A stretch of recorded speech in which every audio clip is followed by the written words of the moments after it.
Assalamualaikum warahmatullahi wabarakatuh. Baiklah, pada kesempatan kali ini kita akan membahas mengenai sumber hukum internasional. Sumber hukum internasional ini pastinya sangat kemudian terkait dengan eksistensi dan juga keberlakuan dari hukum internasional. Eksistensi dari hukum internasional ini bisa kemudian kita rujuk pada apa yang dikemukakan oleh Brearley di tahun 1962 yang menyatakan bahwa law exists only in a society and a society exists without a system of law to regulate the relation of its members with one another. Dapat diartikan secara sederhana bahwa hukum ini dapat eksis di dalam sebuah society atau sebuah masyarakat. Dan society atau masyarakat ini tidak dapat eksis tanpa adanya hukum yang mengatur hubungan antara satu dengan yang lainnya. Sebagaimana kita ketahui bersama bahwa hukum internasional itu ibarat satu komunitas ya, di mana di dalamnya ada negara-negara, bagaikan komunitas manusia yang mana manusia tersebut tidak dapat kemudian berjalan dengan baik hubungannya apabila tidak ada satu pedoman ataupun kaidah yang kemudian mengatur sehingga hubungan tersebut bisa berjalan dengan baik dan sustain atau kemudian keberlangsungannya terus-menerus dan saling menguntungkan. Nah, daripada keberlangsungan hukum internasional ini, kita juga akan melihat bagaimana hukum internasional ini eksis dari sumber-sumber hukum internasional yang kemudian ada. Apa yang kemudian disampaikan oleh Mokhtar Kusumaatmadja yang mengklasifikasikan ada sumber hukum utama dan sumber hukum tambahan. Sumber hukum utama dan juga sumber hukum tambahan yang diklasifikasikan oleh Mokhtar Kusumaatmadja ini sejatinya adalah sebagaimana tata urutan dalam Statuta Mahkamah Internasional.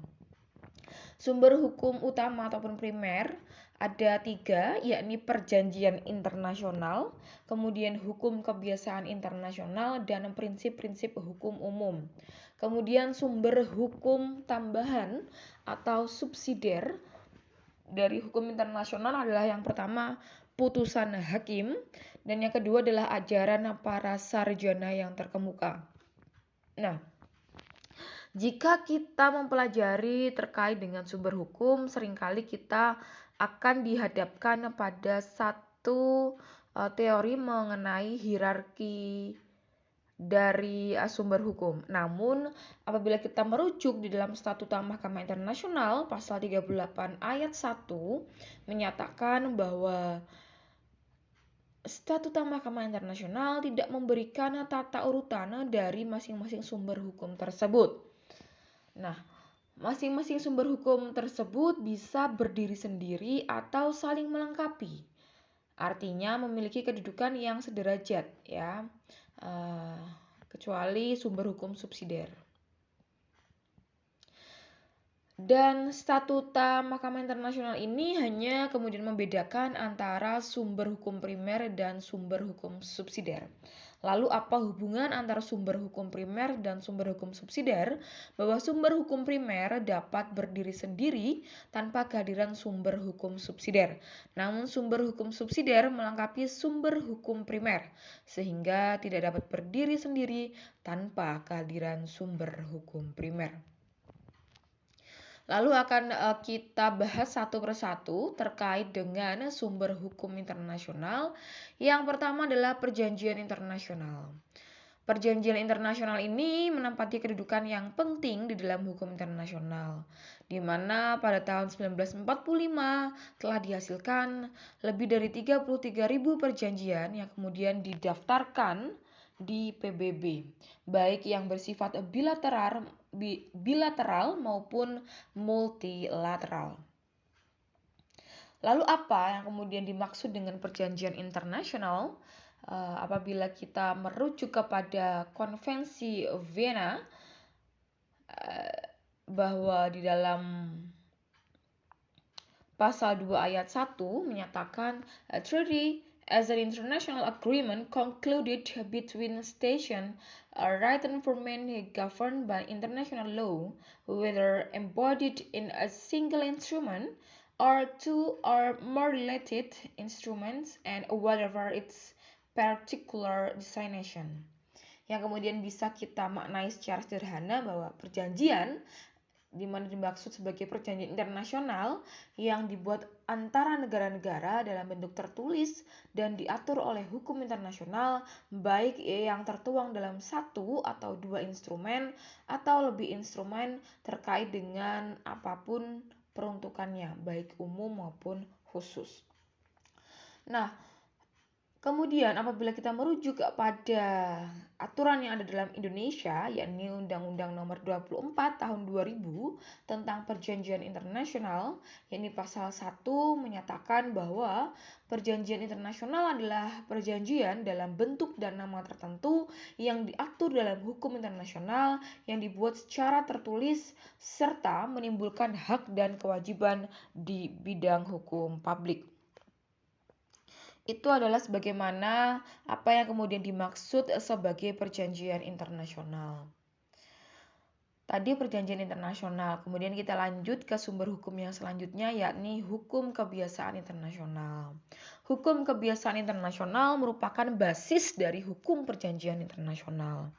Sebab pada mulanya ini hukum internasional lebih banyak bersumber, lebih banyak berpedoman pada kebiasaan-kebiasaan dari negara dan juga berpedoman pada pendapat-pendapat ahli hukum ternama.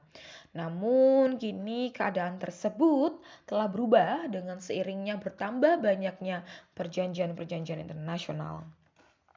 Syarat untuk menjadi kebiasaan internasional. Yang pertama adalah praktek umum yang dilakukan secara terus-menerus dalam jangka waktu yang lama, ya, atau kemudian disebut sebagai general practice. Dan kemudian yang kedua adalah diikuti oleh berbagai negara, followed by different state.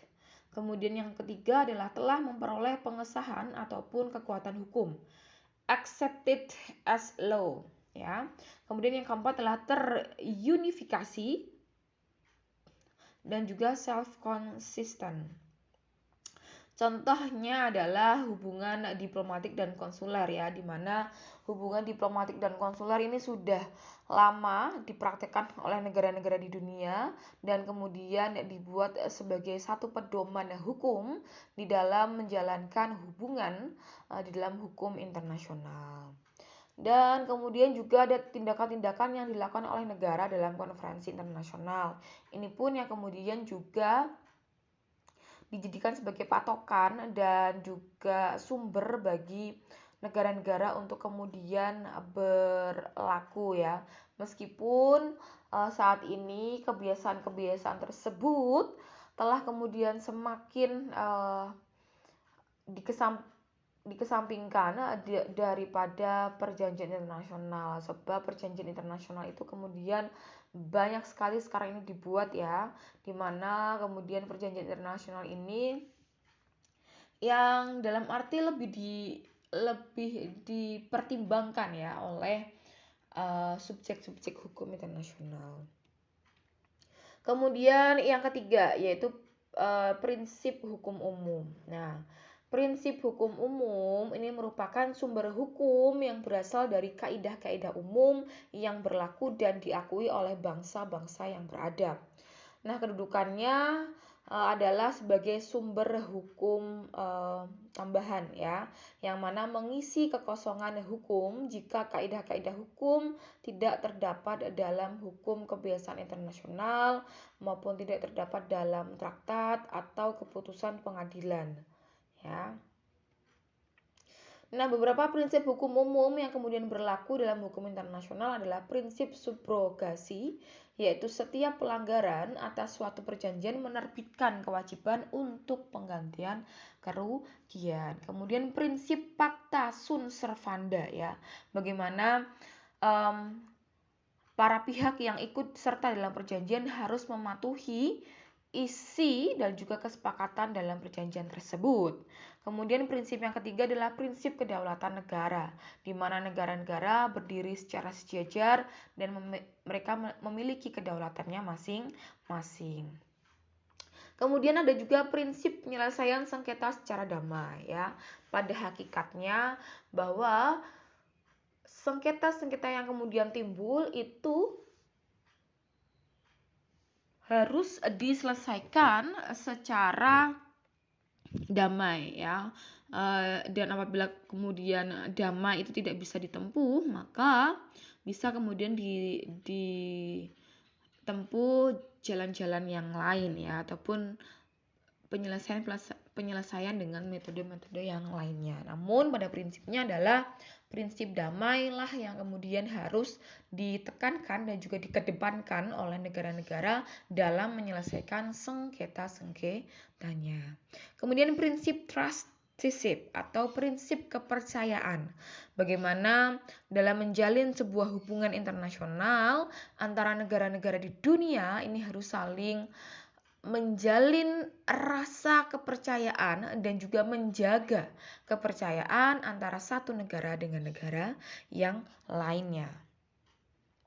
Kemudian adalah prinsip ius cogens, yakni prinsip hukum umum, di mana apabila ada pertentangan antara prinsip hukum umum dengan perjanjian internasional, maka prinsip hukum umum dapat membatalkan perjanjian internasional. Ya, karena lagi-lagi adalah bagaimana menjaga kepentingan dari negara-negara tersebut agar tidak merugikan satu dengan yang lainnya. Kemudian yang selanjutnya adalah putusan hakim atau putusan yudisial, ya, ada International Court of Justice atau Mahkamah Internasional. Nah, sifat dari Mahkamah Internasional ini adalah tidak mengikat, ya, di mana yang kemudian terikat adalah mereka para pihak yang berperkara di dalam Mahkamah Internasional. Nah, keputusan Mahkamah Internasional ini dipandang sebagai satu pernyataan umum, ya, di mana contohnya pada pengadilan Nuremberg tahun 1946 yang merupakan prinsip-prinsip yang berkaitan dengan kejahatan kemanusiaan dan keamanan umat manusia. Selain Mahkamah Internasional ada juga Court of Justice European Communities, ya, ini untuk kemudian menyelesaikan sengketa di komunitas negara-negara di Eropa. Kemudian European Court of Human Rights, kemudian Inter-America Court of Human Rights, ya. Itu yang kemudian dapat menyelesaikan sengketa-sengketa antar negara-negara di dunia, yang mana lingkup dan juga cakupannya tergantung pada aturan yang kemudian melingkupinya. Dan yang terakhir adalah ajaran para sarjana terkemuka, yakni teori-teori hukum internasional yang dipaparkan oleh para sarjana yang ternama, ya, seperti Hans Kelsen, Jean Bodin, J.J. Stark, Mokhtar Kussumaatmadja, dan lain sebagainya. Ya, kiranya terkait dengan sumber hukum internasional itu yang kemudian dapat kita bahas. Apabila ada yang belum paham, silakan ditanyakan. Terima kasih. Wassalamualaikum warahmatullahi wabarakatuh.